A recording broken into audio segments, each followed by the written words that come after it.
I could not do what I'm doing here today if it wasn't for Irvi, because she puts all this stuff together. She handles everything, and she's like 100% my partner. And she's one of the owners of National Real Estate Network, which there's a flyer in your packet too. And like it meets the third Thursday. Like this month, we've got Reggie Brooks coming, who is an expert in abandoned properties. I just wanted to thank you for your partnership and let everybody know that. Just thank you. Yeah.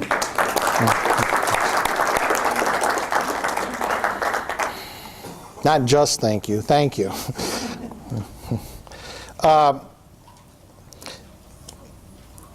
The other thing I wanted to put in too was, you know, everybody like talked about financial freedom and that's what you want.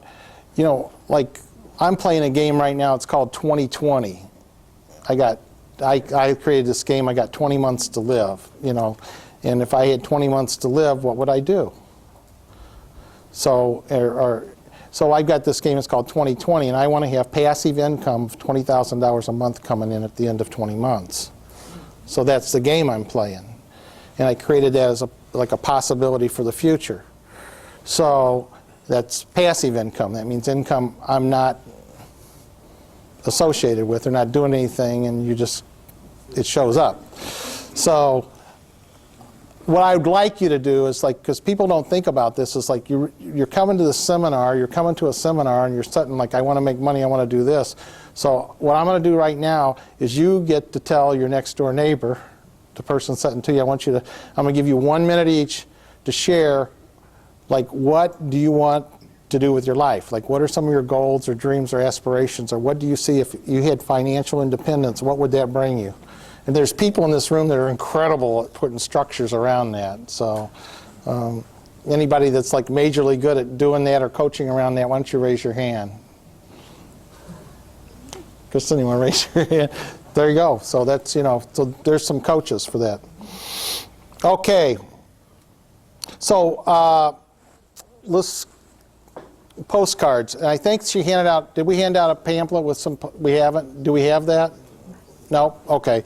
So postcards, what I went off of. Flyers. You can create your own flyer, but it needs to be just a simple flyer that says, basically, I buy houses for cash in any condition.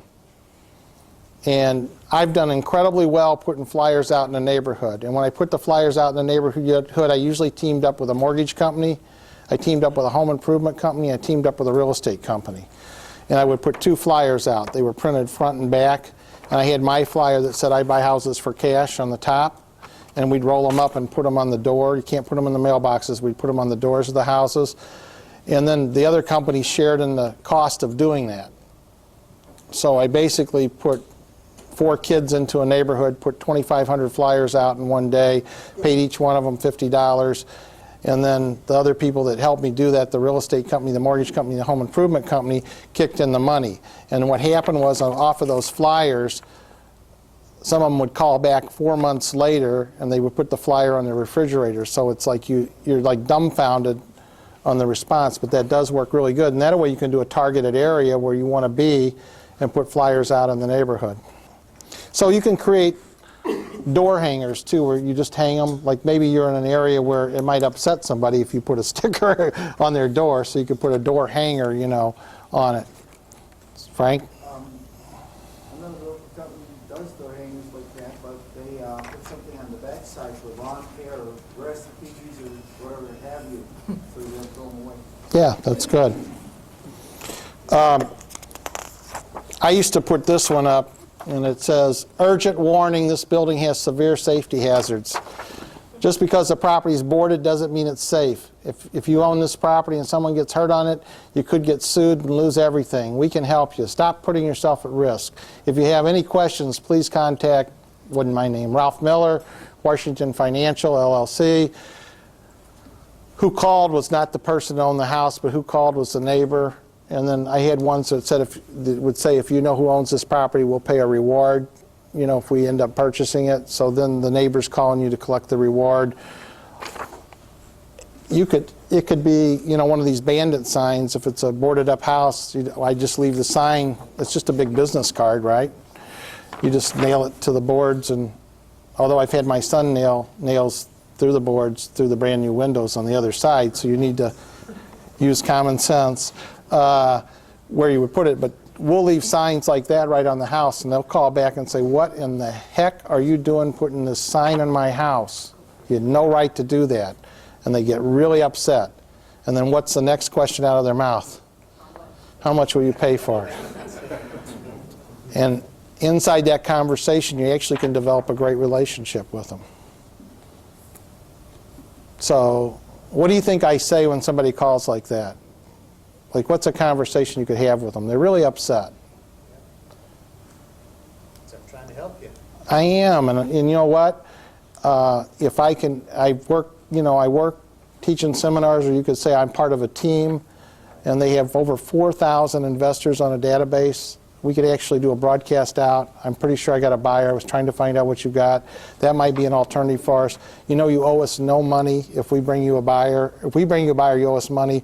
But if you sell it yourself, you don't owe us any money. It's a really simplistic way. And here you've got a house with no sign on it.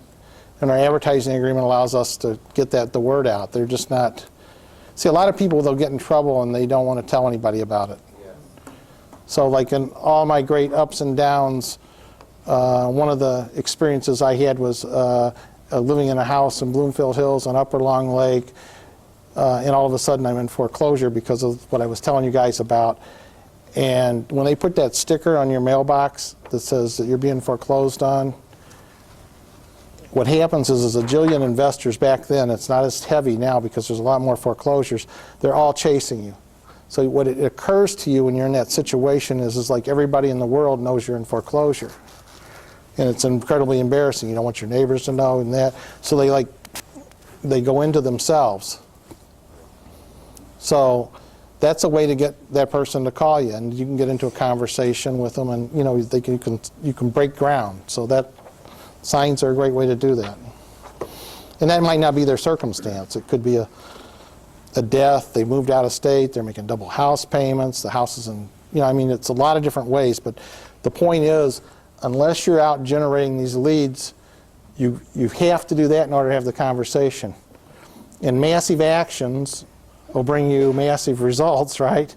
But then you can look at what the great deals are. And that's really what you're looking for yourself. But you shouldn't pass up the other opportunities where you can say to the realtor, how many realtors in the room again? Raise your hand. If somebody brought you a good deal to list, or do you have somebody in your office that's got a good deal to list, and you said to them, I want a 25% referral fee back, well, let me ask you it this way. How many of you know retail realtors that have major problem trying to get listings and stuff? And if you were a bird dog for them, or you were finding them deals, they have absolutely no problem paying you 25% referral fee, or more. Some of them couldn't generate it. You can do that. So this is a business we're talking about here today. So lead generation is a business, so you need to not waste your leads. Figure out how to disperse them. So magnetic signs is a very, very inexpensive way to promote yourself. And you can buy them, I don't know does anybody know the cost for putting magnetic signs on the side of your car that say you buy houses for cash? $20. And where would you go get those? Reassigns.com. What is it? Reassigns.com. Reassign. iSigns.com. That's a great name. I've already talked about that. If you go on this Detroit Investment Homes website under resources, there's a place where you can order shirts and hats that say I buy houses for cash.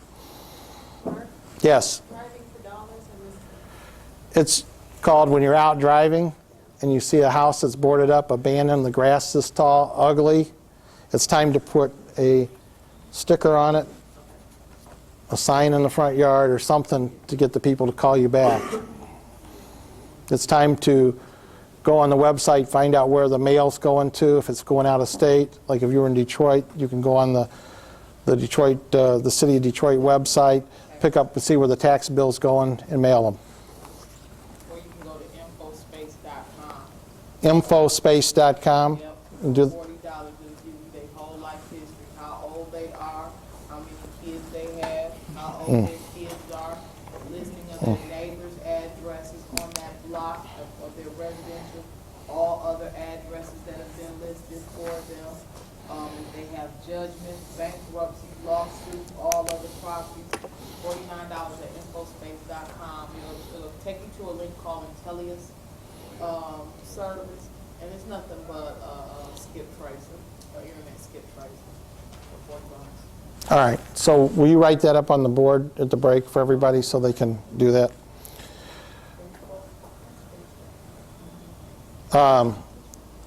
Is anybody doing direct mail in the room? Or had experience with it? I've not done a lot of that, so I can't address it, but it does work. Business cards, we talked about that. Radio, I've done radio in the past, and it was a break even for me. It did not get the result that I wanted, and I think that radio is a very good source for doing it. I think I was on the wrong stations, so. Billboards, anybody done billboards? I've done it for charities where we put billboards up, and they've been effective. What's a billboard run average? Depends on the location. It depends upon the location. A lot of the smaller billboards, you can get them anywhere from $100 up to $150. I'm talking about the ones that are probably the size of that screen where you see them on the side of small buildings. The billboards we were using, we had one we were paying $1,700 a month for, and we had one that we were paying $600 a month for, and that was on like 94. Oh, menus. If you're going to, I got a sign from the back. If you want to eat here, pass your menus into the rows into the center, and somebody will collect them. Question? Do you get to choose the location, or they choose the location for you? No, there's a bunch of different things you can do with billboards. You can go to a billboard company and say, I want to be put on your signs that are not occupied right now, and I don't mind being on a rotation deal. I need to get your cheapest possible deal, and you can move me anywhere. So there's different things that you can do with billboard companies, and I'm more into how I can do it for free. So, and I've tried the other way, and it's expensive cost per the number of leads you get. And the other thing is if people have already got the signs up that say we buy houses for cash, you should be on a billboard, you should call them and talk to them, because maybe they're generating more leads that they can handle. And most people will share with you if you really get to know them a little bit and talk to you, and they could give you what their cost per month is and what the results are. Bus benches work. So there's a lot of places you can get those. And I got to be honest with you, I made my own bus bench and dropped it on a corner in the city of Detroit, and it stayed there for 5 years. Seemed like a good place for a bus bench. So, and I'm not recommending that. And then I had,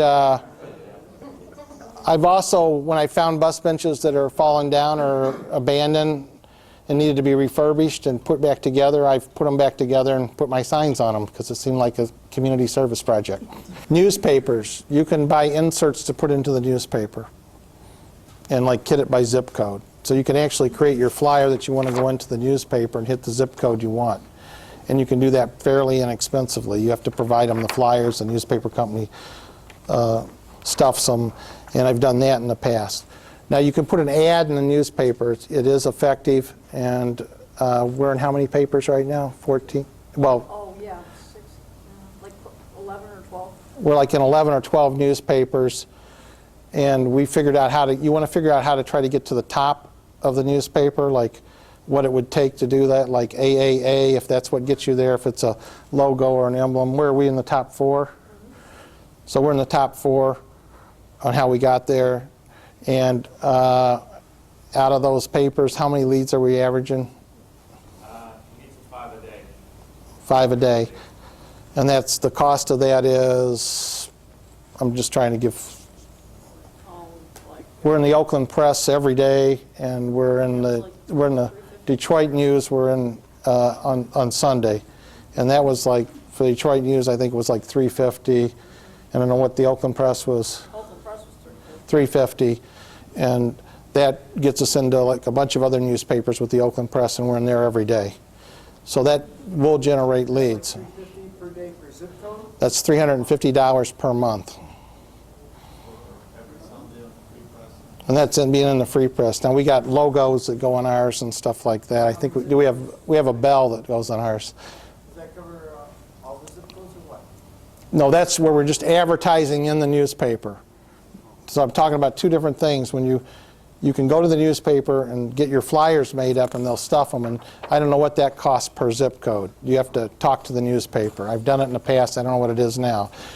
Or you can put in a classified ad in where it says we buy houses for cash.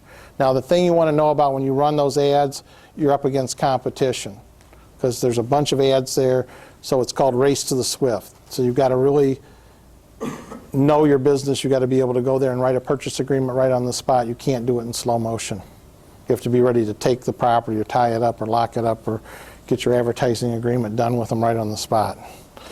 We do email broadcasts too. Like if I need to get a property in a given area, I've got a buyer that wants a property, I can do a broadcast out to those 4,000 people and say I want to buy a house in this given area.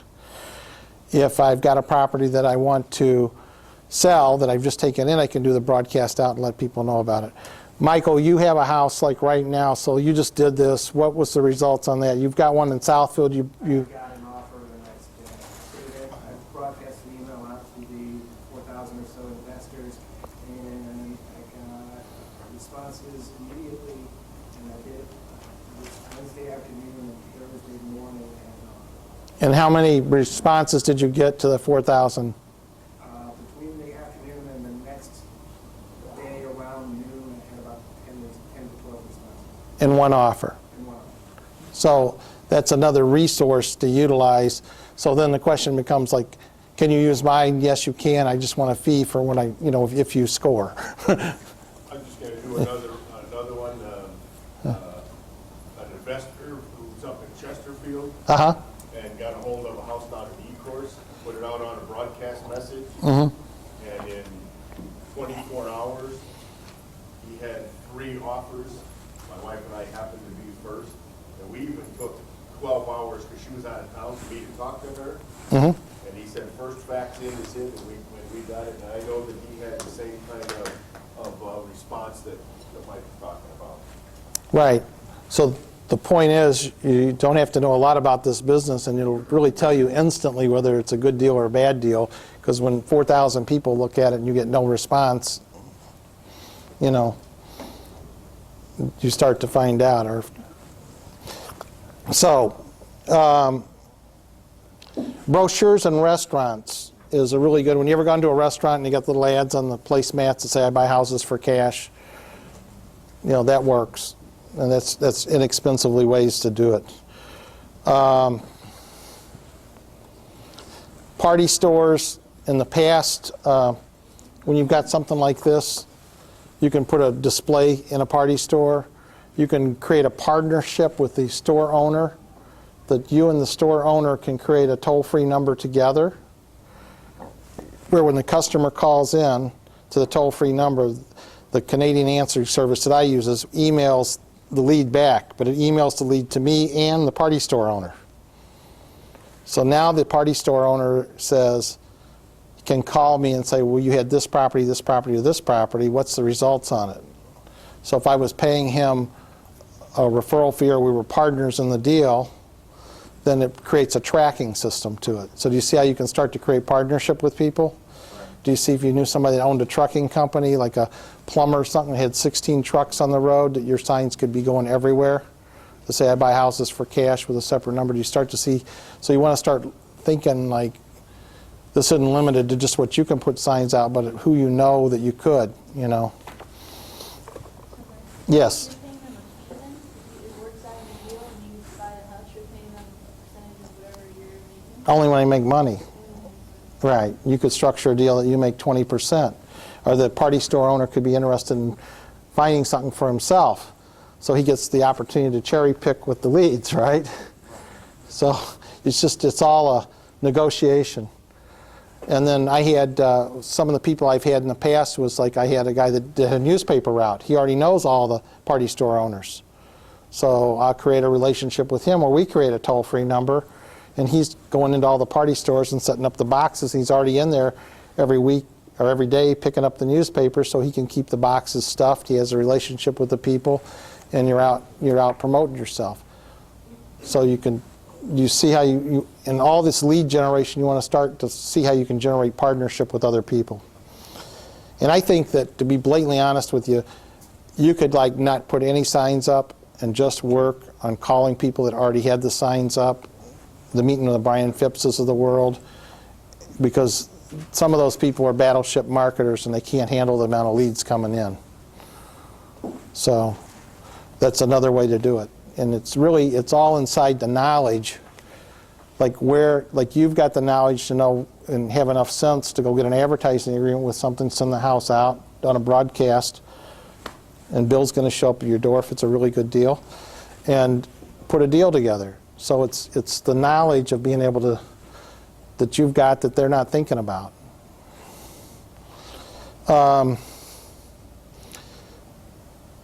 Like hardware stores, there's still a few good ones around that are chances to doing stuff. And I'll tell on Denise, because I don't know if it's okay to share it or not, she creates little flyers that say I buy houses for cash, and it's got the tear-off number.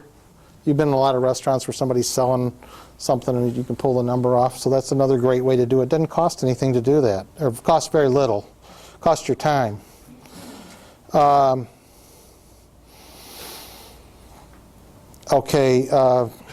And then you start looking at the different kinds of places like beauty shops, websites.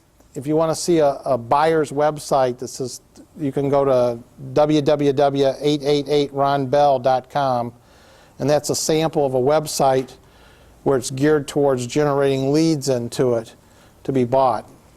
And that's a duplicate website off of Mr. Pre-Foreclosure, so it's a very well done website. Jenny, you want to, and then I want to show you, like starting on Monday, we've got between this Monday and the next 3 weeks, we've got 100 commercial spots that we're going out with on television, on WB. And I've done this in the past. This commercial is probably the most effective commercial. The commercial I did in the past, I'd go on the commercial and say, I want to buy tax foreclosures, I want to buy foreclosures, I'm looking for worn out landlords, blah, blah, blah, blah, blah. It was way too busy. And this is the new commercial that we're now doing. And I can't tell you if it'll be effective or not, but I can tell you that everybody that's seen this commercial, I can ask them 1 hour later what the phone number is, and they'll repeat the phone number back to me. So like whatever you're doing, you want to look at your phone number and try to create like 999-LOVE. It's one of my numbers. Everything I got, you want to try to spend some time that people will remember the number. We're going to get into how to generate leads now. So I just want you to start thinking about like it's people that you want to come in contact with. So we've got the police. Anybody know any police officers? They absolutely know what's happening. They know where the motivated people are. Bailiffs. If you're in the district court, the bailiffs know all the worn out landlords. They're right there. They can watch it. They can tell you who's crying in the hall. You need to get to know the bailiffs. It's called donuts. It's called whatever it takes to get to know the bailiff. The court clerks. Do you know that in foreclosures, when somebody's in foreclosure, it goes into the legal news. It's public notice and everybody can get it. But when you are doing a forfeiture, which when you sell a house on seller financing on a land contract in the state of Michigan, that is not in the legal news because they're all handled in individual district courts. It's public information. If you can get to know the bailiff, get to know the court clerk, you can get that information. Now you're talking to people that nobody else is talking to. That's the trick. Way back when I used to put my signs really high on the poles. It's a no-no, but they were up high. And I kept getting all these phone calls from people that rode the bus that had houses for sale. I could not figure out where it was coming from. But I was marketing to people that would see the sign because they were riding in the bus up high. The cars were all going past it. But people in the bus were calling. So you want to market, be where nobody else is. So district courts is a great place to be that. So, you can hang out like at Walmart. You could be the greeter telling people which way to go at the court, you know? Also, people on the bus can raise something down because they're not driving. Right. So on a land contract forfeiture, what you do is you're taking your property back, because if you decide to do a foreclosure on somebody in a land contract, and you do that in circuit court, you can only do a judicial foreclosure that could run you up to 3 years in circuit court. So what happens is all land contract foreclosures, and that's not what they earlier called, they're called land contract forfeitures, end up happening in district court. And people don't think that they can do those themselves, so they hire an attorney. So their motivation level goes way up high. So that's a great place to find leads. Funeral home's a great place. Not to go there like the used car salesman and work a deal on the coffin. I'm talking about funeral directors and that. They know motivated people. And when you can find who handles the people that die, end up in probated estates, right? And when you're out chasing these leads, also what will happen to you is you're going to find people that never probated the estate. So now you put a sign out, you get a call, and they say, my dad owned the property, and he died, and I'm now living here, and I want to sell it. And they never probated the estate.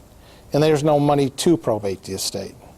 So there's a gentleman that I use by the name of Darren Finling Law Firm, and I work out a deal with him, and says, I got this property resold, and they want to sell it, and the estate needs to be probated. So he probates the estate for me, he puts a lien against it, and gets paid on the sale. Now he's holding me to account around that cost. So I'm saying you can start to do some creative things where the competition falls off. So now you know what he also does is he does quiet titles. So when somebody comes to me and they've got the house and it needs to be quieted, I then say, okay, we'll take you over to Darren, and Darren's going to do the quiet title. And he's going to put a lien against the property. When the quiet title done, then the sale goes down and it gets paid. So you start to eliminate your competition. So it's back again like having the knowledge to where to go find these people. It pays off. The person that knows more about anything is the mailman. When I was in foreclosure, I guarantee you my mailman knew I was in foreclosure. Guarantee it. They know what the mail looks like coming. They know when somebody's in debt collection. They know where the motivated sellers are. So if you have a relationship with a postman, or you marry a postman, or whatever, it's a great resource. They know what's happening in the neighborhood. Now, You said Finland? it's F-I-N-D-I-N-G. Finling, help me out. Finling, okay. It's embarrassing when I introduce him because I butcher it the same way. So, you need to have a conversation with him as you know what you're doing and convince him that he's going to get paid, you know. I've got a track record with him because he does want to get paid in these deals. People in this room, there's deals to be done. And this afternoon, like, who right now has deals that you've got in your hand or don't know what to do? Okay.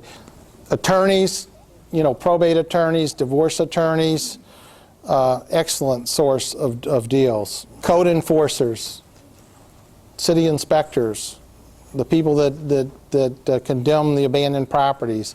Those are all great people to get to know. Firemen are outstanding resources for finding stuff.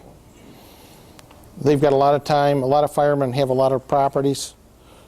The tax assessor is a great place to go to talk, especially if it's a local tax assessor, because he knows who's dragging their taxes.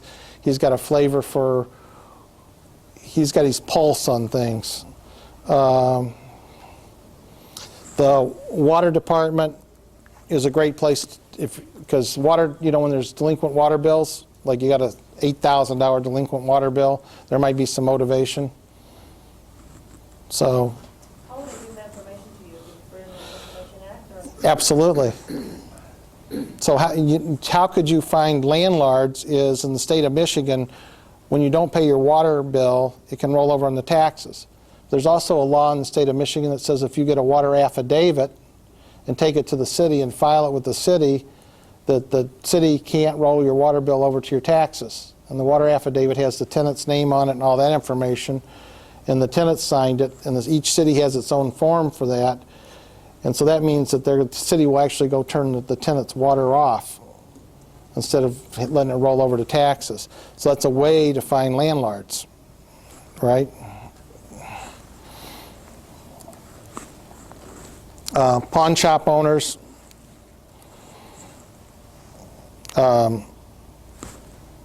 Mortgage brokers. The mortgage brokers in here. So, and I'll just ask you, and I'm not saying, it's probably not the group that's in this room, but mortgage brokers overall, people who are over leveraged, somebody that's in foreclosure, has a first mortgage of $100,000, has a second mortgage for $30,000, has a third mortgage for $20,000. The house is worth $140,000. They've got $150,000 in mortgages on it, and they come to the loan officer. A lot of loan officers will take the deal, collect the money, order the appraisal, order the title work, and then discover they can't do the deal, right? And then we got a house that's over leveraged, so there's no value. If that same house came to the realtor, their response would be exactly the same. You ever seen Animal House when the guys went to join the fraternity and they moved them over into the geek section, you know? So it's kind of like that. Well, here, go talk to this new realtor that we just got. He'll handle your deal. So but what the opportunity is that when you've got second lien positions, they'll come off of it for 10 cents on the dollar, and a lot of times the first will come off. So what you do with mortgage brokers is a lot of them are holding incredible deals in their hand. They don't even know they're holding them, because it's your skill set that you get by coming to these meetings to be able to know to go to negotiate the second and the third and get a short sale on the first and put your deal together. Also, they have people that are waiting to get into a home. Absolutely. Qualified, everything, just waiting for someone to work a good deal for them. Yeah, the loan officer needs somebody where they'll pay the allowable closing costs. They'll help the people get into the house. I got one of those. All right, that's good. If we've got some time, we'll actually do like a have-want session so that you can, like, there's deals that'll go together out of this room. So, wholesalers, great resource for deals. So the wholesalers in this room, raise your hand again. Okay, so they're a great resource. Public adjusters, when you have a fire or something, you hire a public adjuster. The insurance company will hire a public adjuster, and a lot of times the owner hires a public adjuster. And public adjusters have got all kinds of deals. There's probably like about 168 public adjusters in the state of Michigan. You can go on michigan.gov and find out who they are. They know where there's lots of deals. Insurance adjusters too. I've got a client that's all he does when the house has a little fire and they say they want to walk away from it. He's picked up many deals that way for $1,000. They just bill it all off. Right, because what a public adjuster will do for the owner of the property is they'll get them a full settlement. So here the owner's got all their money for the house and enough money to go buy whatever they want, and they just want to get rid of the other property. So they'll take it off their hand for $1,000, or if you can develop a relationship, you can find some great buys. Real estate agents, and I'm saying real estate agents, you need to let them know that you buy houses for cash. With real estate agents, when I make investment offers, you can send, I used to send offers out. I would just go through the MLS and look for terms. And by terms, I would mean I would be looking for the comment section. Fixer-upper, tender loving care,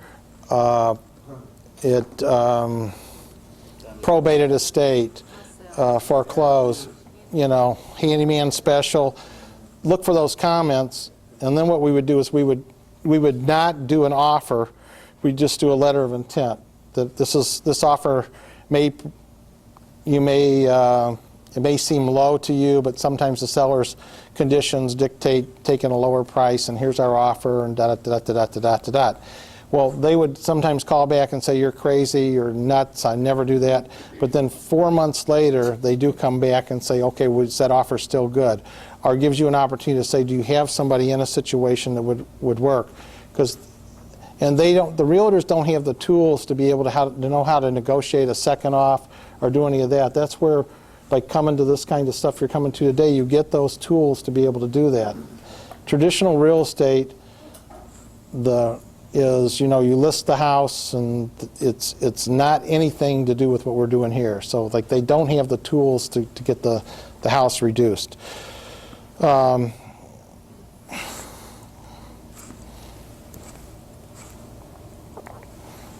Owners of charities have great deals.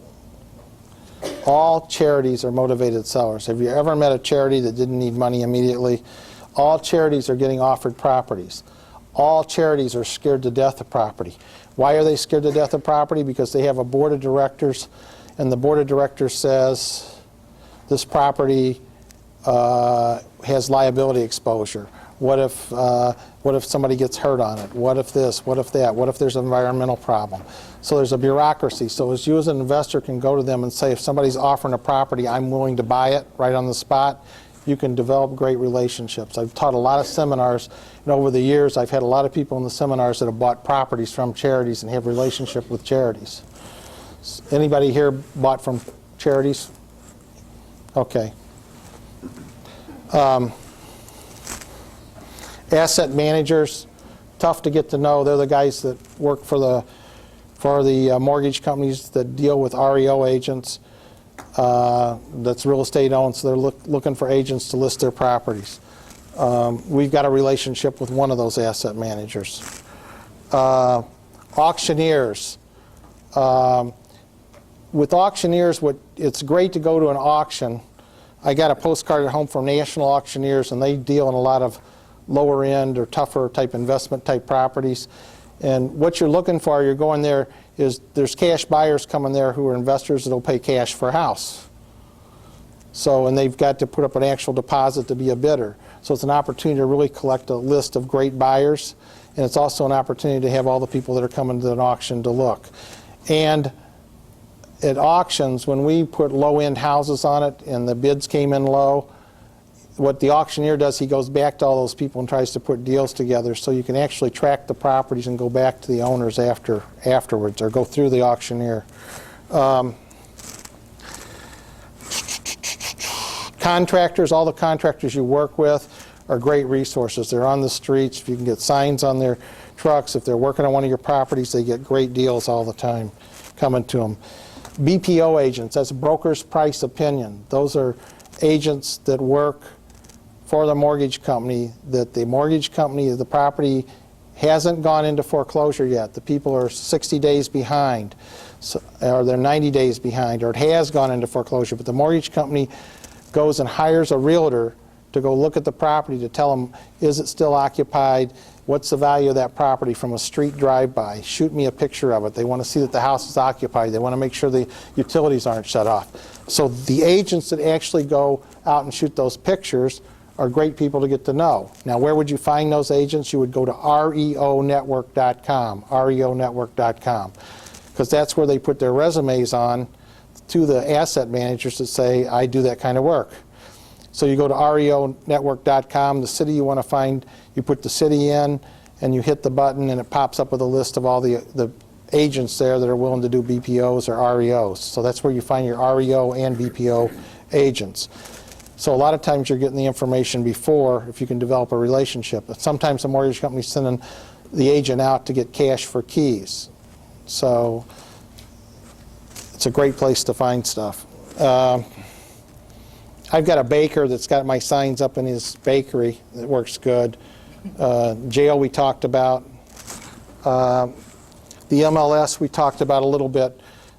That's a great place. If anybody went to Robin Thompson's seminar, how many people went to Robin Thompson's seminar? That's all her whole seminar is about, is using REO agents to get you great deals on real estate. And what you got to get inside, we should talk just a minute about this. People have come to me and said, well, I'm calling the REO agent, he won't call me back. That's because they've got lots of properties they're juggling, and they've got all their own buddies that they're selling the houses to, and they actually get to see the houses. So the plum deals, they've got their own set of cash buyers. Now, why would they take those to their cash buyers? Because they're getting 100% of the commission. So you always want to deal, when you're dealing with an REO agent, you want to deal direct with that REO agent. You don't want to bring your realtor in to do it, because if the deal going together is going to be a whole lot less likely. So REO agents are great. It's a matter of, going to meet with them. They're hard to get hold of. Find out when they're in their office and haul in the donuts, sit down and say, look, I'm for real. I understand that when I make an offer, I need to go through with it. They hate new investors. They hate they get 1,000 investor calls from investors that don't know what they're doing, that aren't serious, that aren't qualified. So what they're looking for is to know that they've got somebody that's really going to go through with the deal.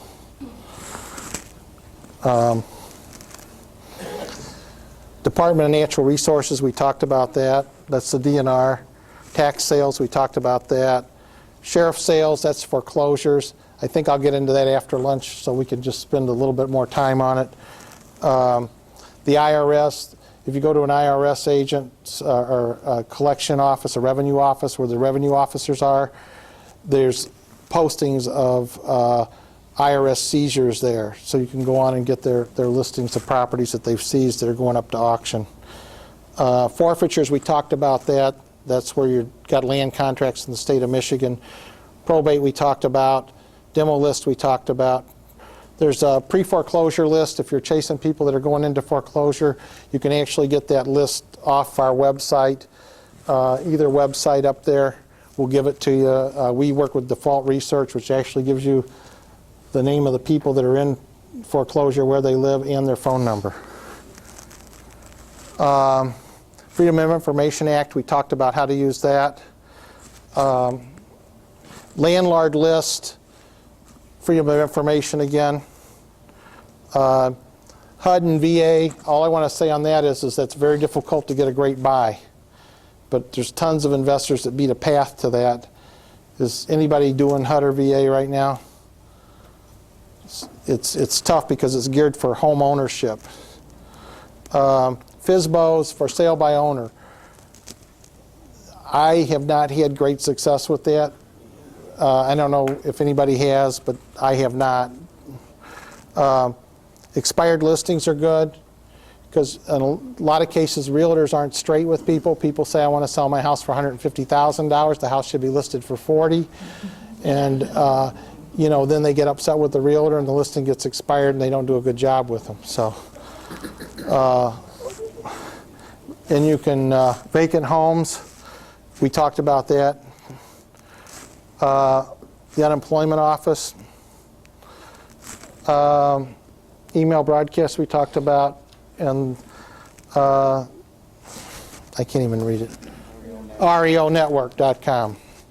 So that's a great place to find deals, and that's just the tip of the iceberg. I mean, you're going to, as you get into this business, you're going to find more and more sources every day. So do you see that it's like a wide range of people you can go to, okay? So what time is it right now? It's about, yeah, so because there's some people that have to leave after lunch, so I promised that I would talk a moment about the mentoring program. Are you guys okay if I do that now? Because some people had some questions about it. So the mentoring program that we do is a one-year mentoring program.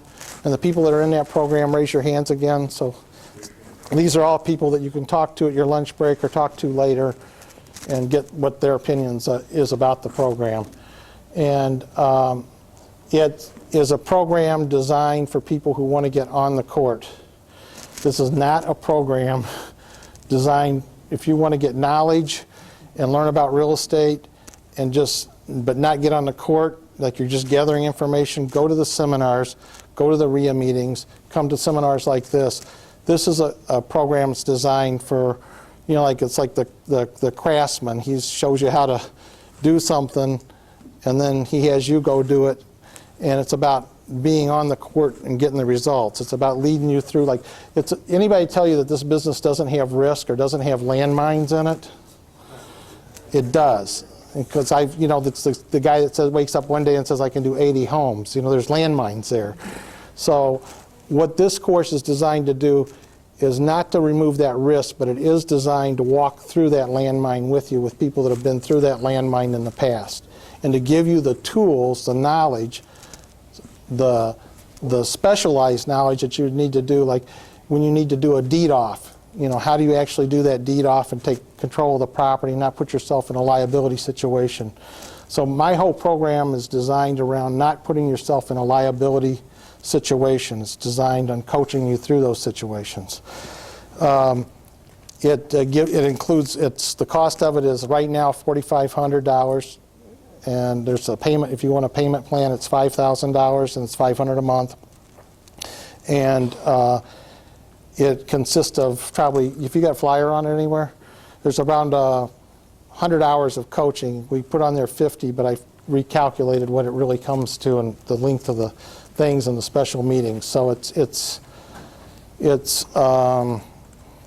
when you leave for lunch, they'll have flyers in the back that talk about all the different benefits to it. We don't have them. And I guess maybe one of the easiest ways to do it is like maybe to ask some of the people that have been in the program to like, you want to give me one so I can just...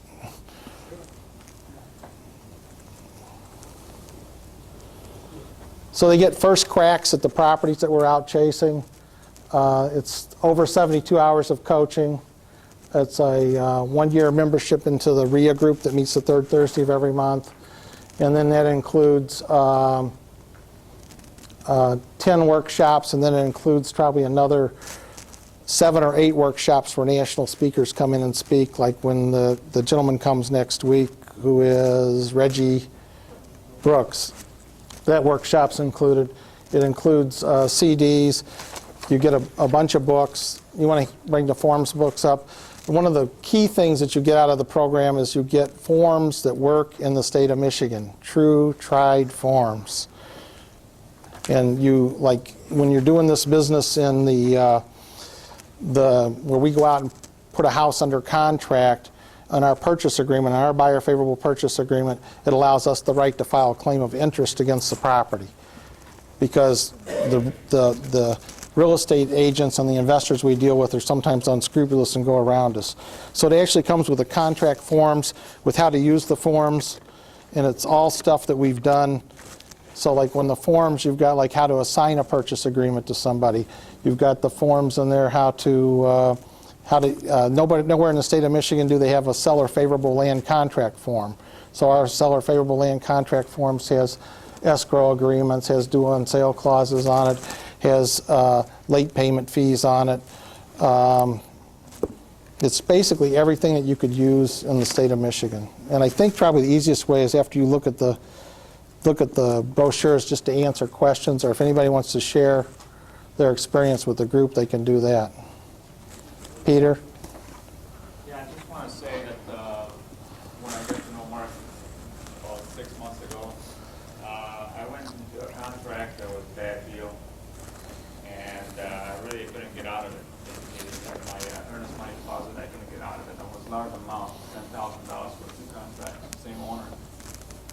With the preferred investor, with Mark's help, he showed me a way how to get out of the contract and get my money back, and I did. Just want to say this. Yeah. $10,000 I got what I couldn't get before. Yeah. It required us slapping a claim of interest against the property, which stopped their sale. So, you want to? I actually would like to comment also, for people that are not part of the preferred investor group, there really is no better way to get involved in this business than to start talking and working with and getting advice from people that are more experienced than we are. I have found this to be the only way to really get in the game. I was listening to tapes and CDs at home, stuff in my car. That's all great stuff, but it doesn't mean anything if you don't get out there and talk to other people. Mark is very willing to help, and if you're real serious about this, you need to pay a few bucks and just do it. Really. And now, have you ever paid for a mentoring program? Yes. And what did that cost you? I'm still trying to pay back a $21,000 mentoring program that I bought 3 or 4 months ago. And what I've gained from this group in the last 2 months is worth 5 times that already. You got to work direct with people that know what's going on. And local. And locally. Yeah. What happens is the people that have gone through this program, and they're not here. I asked Kevin Harbour to stop by. He's taken what I've done, and he's monumentally making incredibly serious money. And he can do a short sale or deed off, and if he stops by later today, he's a great resource to do. But you can talk to the people that are already in the program. It's like Denise is in it. We've got a deal coming together. It's not without work, but we'll walk you through that. And you also got to, you got to be willing to put the work into it. It's really a program designed not for everybody. It's a program designed for people who really want to get on the court. And the other thing I'm going to say is, if you'll go put the energy in there, you'll get your money back very quickly. But you've got to be willing to put the time and energy into something, So it's designed not to have you do the 80 house mistake. So that's the purpose of it. So any other questions about it? The renewal fees is it's $500 now if you renew it. If you came in at certain times before, it might be down to $200. You got to talk to Irvy. So, and the program next month will be $5,000. Yes. I just have a question. If I became a certified realtor, Mm-hmm. I am pending a license in your office Yes, for how long? as long as you pay your board dues. Okay, so would I have to re-up with the group with the mentoring program? No. Having a real estate license has nothing to do with being part of the group. This program's designed to get you, the program's really designed, if you want to come back and renew it or learn, or if you see a value in doing that because you want to get to the seminars and see the value, the program's designed to get you out on your own. And I've got lots of agents that are investor type agents that work out of our company, so that's not an issue. To become a real estate, I want to take the class, but it's my understanding that I needed a place to put my license, which Right. Yeah, and we would be glad to do that. Okay, thank you. Question? Is it two programs that you mentioned? One was the preferred, what's this jump program? Jumpstart was an experimental program. It was where a whole group of people, we did a 2-day boot camp on pre-foreclosures. Like this next year, it's going to be a 3-day boot camp. And the people that come to that boot camp, the price we're going to charge for that boot camp is $1,500. So that,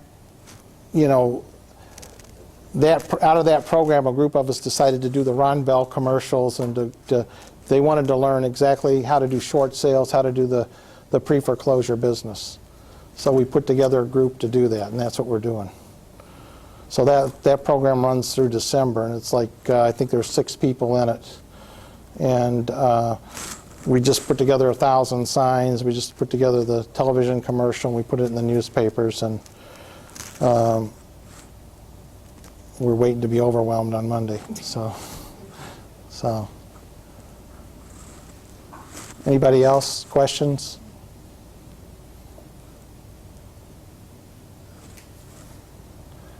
Okay, so what we're going to do after lunch is, once you've got these leads, it's all great, you got the leads. So then the question's going to be, once you've got those leads, what do you do with them?